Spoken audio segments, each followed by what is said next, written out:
Halo Sobat Operasi. Menteri Pertahanan, sekaligus Presiden terpilih Indonesia Prabowo Subianto dikabarkan tengah berada di Canberra, Australia. Kunjungan Prabowo kali ini rencananya akan berlangsung selama 2 hari, mulai tanggal 19 sampai 20 Agustus tahun 2024.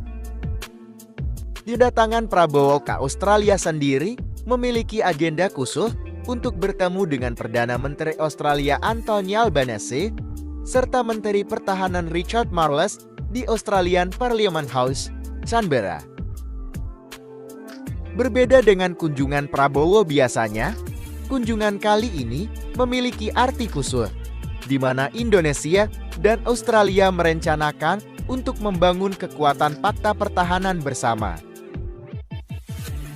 Jika sebelumnya, hubungan keduanya sedikit renggang akibat pihak Australia yang melakukan penyerangan siber terhadap situs-situs penting milik Indonesia, serta melakukan penyadapan terhadap pejabat penting Indonesia beberapa tahun lalu.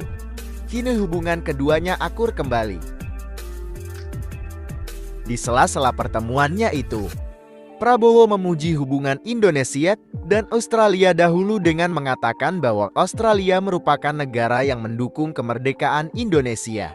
Saat agresi militer Belanda, publik Australia mengecamnya dan meminta pemerintah Canberra untuk mengutuk serangan itu. Karena Indonesia selalu ingat bahwa Australia adalah salah satu negara yang pertama mendukung perjuangan untuk kemerdekaan Indonesia pada tahun 1940-an. Saya bertekad akan melanjutkan hubungan bertetangga ini lebih baik lagi, jelas Prabowo dikutip dari Kemhan RI, Selasa, 20 Agustus tahun 2024. Menurut laporan media ternama Al Jazeera dalam artikel terbitannya berjudul Indonesia and Australia Finale Significant Defense Pact 20 Agustus tahun 2024. Laporan itu menulis mengenai langkah pembentukan Fakta Pertahanan Indonesia dan Australia dalam memperkuat hubungan kedua negara. Australia dan Indonesia telah menyelesaikan Fakta Pertahanan baru yang memperkuat hubungan yang lebih erat antara kedua negara saat Prabowo Subianto bersiap untuk menjabat sebagai Presiden Indonesia berikutnya pada bulan Oktober tahun 2024, jelas Al Jazeera.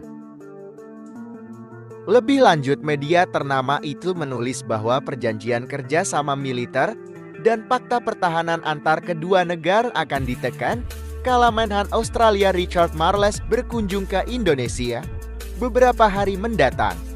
Kesepakatan tersebut akan resmi ditandatangani dalam beberapa hari ketika Menteri Pertahanan Australia Richard Marles mengunjungi Jakarta, jelasnya.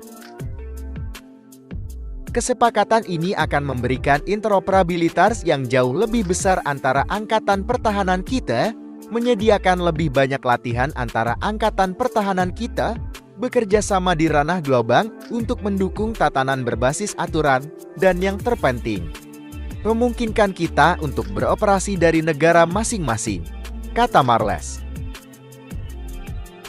Nah, jadi jika kita kutip dari media Al Jazeera tersebut, dijelaskan bahwasanya perjanjian fakta pertahanan itu nanti akan diselesaikan ketika Menhan Australia berkunjung ke Indonesia nantinya. Jadi bagaimana menurut pendapat kalian sebagai pengamat militer abal-abal mengenai perjanjian fakta pertahanan ini? Apakah kalian setuju atau menolak perjanjian ini? Silahkan cocot bacot kalian di kolom komentar di bawah.